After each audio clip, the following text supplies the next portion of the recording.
જય જગન્નાથ મિત્રો. સદીઓથી ભારતના પૂર્વ કિનારે આવેલું મંદિર માત્ર ભક્તો માટે જ નહીં, પણ ઇતિહાસકારો, સંશોધકો અને દુનિયાભરના પ્રવાસીઓ માટે પણ એક રહસ્ય બની ગયું છે. આ છે શ્રી જગન્નાથ મંદિર, પુરી. એક એવું મંદિર જ્યાં ભગવાનનું સ્વરૂપ અન્ય તમામ મંદિરો કરતાં સંપૂર્ણપણે અલગ છે. એક એવી પરંપરા જે હજારો વર્ષોથી અવિરત ચાલી રહી છે, અને કેટલાક એવા પ્રસંગો જે આજે પણ લાખો લોકોમાં આશ્ચર્ય જગાવે છે. પરંતુ મિત્રો, આજના વિડીયોમાં આપણે માત્ર રહસ્યોની ચર્ચા નહીં કરીએ. આપણે જાણીશું કથા તથ્યો ઐતિહાસિક રીતે પ્રમાણિત છે, કઈ બાબતો મંદિરની પરંપરાનો ભાગ છે અને કઈ વાતો લોકમાન્યતાઓ તરીકે જાણીતી છે. કારણ કે સાચી ભક્તિ હંમેશા સત્ય સાથે જોડાયેલી હોય છે. તો ચાલો શરૂ કરીએ. મિત્રો, જો પુરી જનાર કોઈ ભક્તને પૂછવામાં આવે કે તેમને સૌથી દિવ્ય અનુભવ કયો થયો, તો ઘણા લોકોનો જવાબ હશે મહાપ્રસાદ. શ્રી જગન્નાથ મંદિરમાં તૈયાર થતો મહાપ્રસાદ માત્ર ભોજન નથી, તે ભગવાનનો આશીર્વાદ માનવામાં આવે છે. દરરોજ હજારો ભક્તો માટે ભોગ તૈયાર થાય છે. અહીંની રસોઈ વ્યવસ્થા વિશ્વની સૌથી મોટી પરંપરાગત મંદિર રસોઈમાંની એક ગણાય છે. અહીં એક અનોખી પરંપરા છે. મહાપ્રસાદ આજે પણ માટીના વાસણોમાં જ બનાવવામાં આવે છે. લાકડાના ઈંધણ પર પરંપરાગત રીતથી અને મંદિરની સદીઓ જૂની સેવા પદ્ધતિ મુજબ રસોઈ બનાવતી વખતે માત્ર સ્વાદનું જ નહીં, પરંતુ શુદ્ધતા, મંત્રોચ્ચાર અને સેવાભાવનું પણ વિશેષ ધ્યાન રાખવામાં આવે છે. અહીં એક એવી વાત છે જે ઘણા લોકોને આશ્ચર્યમાં મૂકે છે. રસોઈ દરમિયાન એક જ ચૂલા પર માટીના અનેક વાસણો એકબીજા ઉપર ગોઠવવામાં આવે છે. પરંપરાગત રીતે એવું માનવામાં આવે છે કે ઉપરના વાસણો પણ સંપૂર્ણ રીતે રંધાઈ જાય છે. આ પ્રક્રિયા ગરમી અને વરાળના પ્રવાહથી શક્ય બને છે. જો કે તેના વિશે અનેક લોકમાન્યતાઓ પણ પ્રચલિત છે. આ પરંપરા મંદિરની વિશિષ્ટ રસોઈ પદ્ધતિનું સુંદર ઉદાહરણ છે. મિત્રો, જગન્નાથ સંપ્રદાયમાં મહાપ્રસાદને અન્ન બ્રહ્મ તરીકે સન્માન આપવામાં આવે છે. અહીં એક સુંદર પરંપરા છે. મહાપ્રસાદ ગ્રહણ કરતી વખતે કોઈ જાતિ, કોઈ ઊંચ નીચ, કોઈ ભેદભાવ નથી. દરેક વ્યક્તિ સમાન છે. આ પરંપરા સદીઓથી સામાજિક સમાનતાનો જીવન સંદેશ આપી રહી છે. મંદિરની અંદર એક વિશેષ સ્થાન છે જેને કહેવામાં આવે છે આનંદ બજાર. અહીં મહાપ્રસાદ ભક્તોને ઉપલબ્ધ થાય છે. પરિવારો સાથે બેસીને સંતો, ગૃહસ્થો, પ્રવાસીઓ બધા એકસાથે મહાપ્રસાદ ગ્રહણ કરે છે.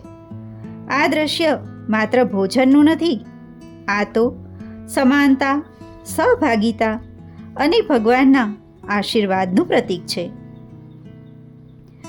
એક લોકપ્રિય માન્યતા છે કે મંદિરમાં મહાપ્રસાદ ક્યારેય ઓછો પડતો નથી. પરંપરાગત સેવકો કહે છે કે દૈનિક અનુભવ અને લાંબા સમયથી ચાલતી સેવા પદ્ધતિને કારણે ભક્તોની સંખ્યાનો અંદાજ રાખીને રસોઈ તૈયાર કરવામાં આવે છે. ભક્તો અને ભગવાનની કૃપા તરીકે પણ જોવામાં આવે છે. અહીં મહત્ત્વની વાત એ છે કે આ શ્રદ્ધાનો વિષય છે, તેને વૈજ્ઞાનિક નિયમ તરીકે રજૂ કરવો યોગ્ય નથી. જગન્નાથ મંદિરની સૌથી મોટી વિશેષતા છે તેની સેવા પરંપરા. અહીં વિવિધ સેવાઓ માટે અલગ અલગ સેવક પરિવારો છે. કેટલાક પરિવારો પેઢીઓથી રસોઈ બનાવે છે, કેટલાક પૂજા કરે છે, કેટલાક રથયાત્રાની જવાબદારી સંભાળે છે અને કેટલાક ભગવાનના શૃંગારની સેવા કરે છે. આ સમગ્ર વ્યવસ્થા સદીઓથી ચાલતી રહી છે. મિત્રો, મહાપ્રસાદ આપણને શું શીખવે છે? જીવનમાં સૌથી મોટું દાન અન્નદાન છે, અને જ્યારે અન્નમાં ભગવાનના આશીર્વાદ જોડાઈ જાય ત્યારે તે માત્ર ભોજન રહેતું નથી, તે પ્રસાદ બની જાય છે. તેથી જ મહાપ્રસાદને અત્યંત પવિત્ર માનવામાં આવે છે. કલ્પના કરો, ભગવાનને ભોગ અર્પણ થઈ ચૂક્યો છે, ઘંટો વાગી રહ્યા છે, શંખનાદ થઈ રહ્યો છે અને થોડા જ સમયમાં હજારો ભક્તો એક જ પ્રસાદને પ્રેમથી ગ્રહણ કરી રહ્યા છે. આ દ્રશ્ય બતાવે છે કે ભગવાનના દરબારમાં દરેક વ્યક્તિ સમાન છે. મિત્રો, જગન્નાથ મંદિરના શિખર પર દરરોજ એક નવો ધ્વજ ચડાવવામાં આવે છે. આ સેવા મંદિરની પ્રાચીન પરંપરાનો ભાગ છે. વિશેષ પ્રશિક્ષિત સેવકો સુરક્ષા સાધનો વિના શિખર પર ચડીને ધ્વજ બદલતા જોવા મળે છે, જે ભક્તોમાં અદ્ભુત શ્રદ્ધા જગાવે છે. ઘણા લોકો કહે છે કે જો એક દિવસ પણ ધ્વજ ન બદલાય તો મંદિર બંધ થઈ જશે. મિત્રો, આ વાત માટે કોઈ પ્રમાણભૂત ઐતિહાસિક પુરાવો ઉપલબ્ધ નથી, પરંતુ ધ્વજ દરરોજ બદલવાની પરંપરા આજે પણ ખૂબ શ્રદ્ધાપૂર્વક નિભાવવામાં આવે છે. આ આપણને શું શીખવે છે? દરેક દિવસ ભગવાનની નવી સેવા કરવાનો ભાવ. મંદિરના શિખર પર સ્થાપિત વિશાળ ધાતુનું ચક્ર નીલ ચક્ર તરીકે ઓળખાય છે. આ ચક્ર ભગવાન વિષ્ણુના સુદર્શન ચક્રનું પ્રતીક માનવામાં આવે છે. ભક્તો માટે આ માત્ર સ્થાપત્યનો ભાગ નથી, પરંતુ ભગવાનની સર્વવ્યાપક શક્તિનું પ્રતીક છે. ઘણી લોક માન્યતાઓમાં નીલ ચક્ર વિશે વિવિધ દાવાઓ કરવામાં આવે છે, પરંતુ શાસ્ત્રીય રીતે સૌથી મહત્વની વાત એ છે કે તે ભગવાનના રક્ષણ અને દિવ્ય ઉપસ્થિતિનું પ્રતીક છે. જગન્નાથ પરંપરાની સૌથી અનોખી વિધિઓમાંની એક છે નવ કલેબર. નવ એટલે નવું અને કલેબર એટલે શરીર. જ્યારે વિશેષ પંચાંગીય સંયોગ બને છે, ત્યારે ભગવાન જગન્નાથ, બલભદ્ર, સુભદ્રા અને સુદર્શનના નવા દારૂ વિગ્રહ બનાવવામાં આવે છે. આ ઘટના દર વર્ષે થતી નથી. સામાન્ય રીતે લગભગ 12થી 19 વર્ષના અંતરે પંચાંગના સંયોગ અનુસાર નવ કલેબર ઉજવાય છે. નવ કલેબરની શરૂઆત બનજાગા યાત્રાથી શરૂ થાય છે. દેતા સેવકો અને અન્ય અધિકૃત સેવકો ભગવાનની આજ્ઞા લઈને વિશેષ નિમના વૃક્ષોની શોધમાં નીકળે છે. આ વૃક્ષો સામાન્ય નથી. મંદિર પરંપરામાં દર્શાવાયેલા ચોક્કસ લક્ષણો ધરાવતા વૃક્ષોની જ પસંદગી કરવામાં આવે છે. આ સમગ્ર પ્રક્રિયા અત્યંત પવિત્ર અને ગોપનીય રાખવામાં આવે છે. મિત્રો, આજ સુધીનું સૌથી વધુ ચર્ચાતું રહસ્ય બ્રહ્મ પદાર્થ. જ્યારે નવા વિગ્રહ તૈયાર થાય છે, ત્યારે જૂના વિગ્રહમાંથી એક અત્યંત પવિત્ર તત્વ નવા વિગ્રહમાં વિધિપૂર્વક સ્થાપિત કરવામાં આવે છે. આ પ્રક્રિયા સંપૂર્ણ ગોપનીયતામાં થાય છે. આ તત્વને લોકપ્રિય રીતે બ્રહ્મ પદાર્થ કહેવામાં આવે છે, પરંતુ તે ખરેખર શું છે? મિત્રો, આનો કોઈ જાહેર અને પ્રમાણભૂત જવાબ ઉપલબ્ધ નથી. મંદિર પરંપરા અનુસાર આ એક ગુપ્ત ધાર્મિક વિધિ છે. તેની વિગતો જાહેર કરવામાં આવતી નથી. આથી તે વિશે અનેક કલ્પનાઓ અને અફવાઓ ફેલાય છે. પરંતુ સાચી વાત એ છે કે તેનું વાસ્તવિક સ્વરૂપ મંદિર પરંપરાનો ગોપનીય વિષય છે અને આપણે તેનો સન્માન કરવું જોઈએ. ઘણા લોકો પૂછે છે, આ વાત જાહેર કેમ કરવામાં આવતી નથી? કારણ કે દરેક પરંપરામાં કેટલીક વિધિઓ એવી હોય છે જે માત્ર અધિકૃત સેવકો સુધી જ મર્યાદિત રહે છે. જેમાં દરેક મંદિરમાં કેટલીક આંતરિક પરંપરાઓ હોય છે, તેમ અહીં પણ એ જ છે. આ ગોપનીયતા પોતે જ આ પરંપરાની પવિત્રતાનો ભાગ છે. આપણે ઘણી વખત બહારના રહસ્યો શોધીએ છીએ, પરંતુ જગન્નાથ મંદિરનું સૌથી મોટું રહસ્ય કદાચ કોઈ ચમત્કાર નથી. સદીઓથી હજારો સેવકો, લાખો ભક્તો અને અવિરત ચાલતી સેવા આ પરંપરા આજે પણ જીવંત છે. આ જ સૌથી મોટો ચમત્કાર છે. ભગવાન જગન્નાથનું સ્વરૂપ આપણને શીખવે છે કે ભગવાનને સમજવા માટે માત્ર આંખો પૂરતી નથી, શ્રદ્ધા, વિનમ્રતા અને સેવાભાવ પણ જરૂરી છે. કેટલાક રહસ્યોને ઉકેલવા કરતાં તેમનો આદર કરવો વધુ મહત્વનો છે. અત્યાર સુધી આપણે પુરીની પવિત્ર પરંપરાઓ અને ભગવાન જગન્નાથના રહસ્યો વિશે જાણ્યું. પરંતુ શું તમે જાણો છો કે ગુજરાતની ધરતી પર પણ એવી એક રથયાત્રા નીકળે છે જે આજે સમગ્ર દેશની સૌથી ભવ્ય અને ઐતિહાસિક રથયાત્રાઓમાંની એક માનવામાં આવે છે. આ છે અમદાવાદની ભગવાન જગન્નાથ રથયાત્રા. આ માત્ર એક ધાર્મિક ઉત્સવ નથી, આ તો ગુજરાતની આસ્થા, સેવા અને સામાજિક એકતાનું જીવંત પ્રતીક છે. અમદાવાદની રથયાત્રાનો ઇતિહાસ લગભગ 1.5 સદીથી પણ જૂનો છે. ઇતિહાસકારોના વર્ણન મુજબ 19મી સદીના ઉત્તરાર્ધમાં આ પરંપરાને સંગઠિત સ્વરૂપ મળ્યું અને ત્યારથી તે સતત વિકસતી રહી છે. અમદાવાદના જમાલપુર સ્થિત શ્રી જગન્નાથ મંદિર આ યાત્રાનું કેન્દ્ર છે. અહીંથી દર વર્ષે અષાઢ સુદ બીજના દિવસે ભગવાન જગન્નાથ, ભગવાન બલભદ્ર અને માતા સુભદ્રાની ભવ્ય રથયાત્રા નીકળે છે. આ મંદિર માત્ર પૂજાનું સ્થાન નથી, આ મંદિર સેવા, અન્નદાન અને સમાજ કલ્યાણની પરંપરાઓ માટે પણ જાણીતું છે. વર્ષભર હજારો ભક્તો અહીં દર્શન કરવા આવે છે અને રથયાત્રાના દિવસે આ મંદિરમાં ભક્તિના મહાસાગરમાં પરિવર્તન થઈ જાય છે. અષાઢ સુદ બીજની વહેલી સવારે મંદિરમાં મંગળ આરતી થાય છે, ભગવાનનો વિશેષ શૃંગાર કરવામાં આવે છે. ત્યારબાદ પહિંદ વિધિ યોજાય છે. ગુજરાતમાં પણ આ વિધિ ખૂબ આદરથી કરવામાં આવે છે. આ પ્રસંગે રાજ્યના મુખ્ય અતિથિઓ અથવા પરંપરા મુજબ આમંત્રિત મહાનુભાવો ભગવાનના રથ સમક્ષ પ્રતિકાત્મક સ્વચ્છતા કરે છે. આ વિધિ આપણને યાદ અપાવે છે કે ભગવાન સમક્ષ દરેક વ્યક્તિ સેવક છે. રથયાત્રા શરૂ થતાં જ સમગ્ર શહેર ભક્તિમય બની જાય છે.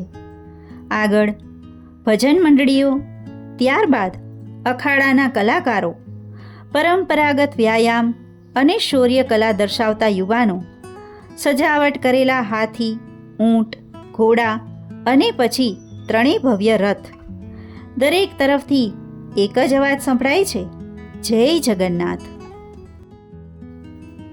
અમદાવાદ રથયાત્રાની સૌથી વિશેષ ઓળખ છે અખાડા. પરંપરાગત રીતે વિવિધ અખાડાના યુવાનો લાઠી, તલવાર, ભાલા અને અન્ય શૌર્ય કલાઓનું પ્રદર્શન કરે છે. આ માત્ર કૌશલ્યનું પ્રદર્શન નથી, આ શિસ્ત, આત્મવિશ્વાસ અને શારીરિક તંદુરસ્તીનું પ્રતીક પણ છે. મિત્રો, રથયાત્રાના સમગ્ર માર્ગ પર અનેક સેવાભાવી સંસ્થાઓ પાણી, છાશ, શરબત અને પ્રસાદનું વિતરણ કરે છે. ઘણા લોકો માટે આ દિવસ માત્ર દર્શનનો નથી, પણ નિસ્વાર્થ સેવાનો અવસર પણ છે. આ પરંપરા ગુજરાતની સેવા ભાવનાને જીવંત રાખે છે. કોઈ પોતાના ઘરની બહાર રંગોળી બનાવે છે, કોઈ ફૂલોથી ભગવાનનું સ્વાગત કરે છે, કોઈ આખા પરિવાર સાથે રસ્તા પર ઊભા રહીને રથના દર્શન કરે છે. નાના બાળકો ભગવાનને હાથ જોડીને નમન કરે છે. વૃદ્ધોની આંખોમાં ભક્તિના આંસુ જોવા મળે છે. આ માત્ર એક યાત્રા નથી, આ તો પેઢીથી પેઢી સુધી ચાલતી આસ્થાની પરંપરા છે. મિત્રો, અમદાવાદની રથયાત્રા લાખો લોકોની હાજરીમાં યોજાય છે. તે માટે સુરક્ષા, વ્યવસ્થા અને સેવા માટે હજારો પોલીસ કર્મીઓ, સ્વયંસેવકો અને વિવિધ વિભાગો સતત કાર્યરત રહે છે. આ વિશાળ આયોજન બતાવે છે કે જ્યારે સમાજ એક થાય ત્યારે ભવ્ય પરંપરાઓ સફળતાપૂર્વક ઉજવી શકાય છે. આ યાત્રા આપણને એક સુંદર વાત શીખવે છે. ધર્મ માત્ર મંદિરમાં જ નથી.